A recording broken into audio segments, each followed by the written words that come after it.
ఈ కాంతలోన దాగి ఉంది అయస్కాంతము, తన వైపు నన్ను లాగుతోంది వయస్కాంతము. నీ చేతిలోన దాగి ఉంది మంత్రదండము, నువ్వు తాకగానే చెంగుమంది మగువ దేహము.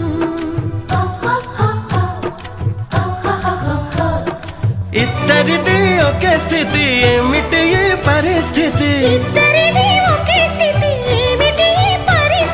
వలపు గుర్రమెక్కి వనిత చేయమంది స్వారీ, పడ్డానండి ప్రేమలో మరి విడ్డూరంగా ఉందిలే ఇది.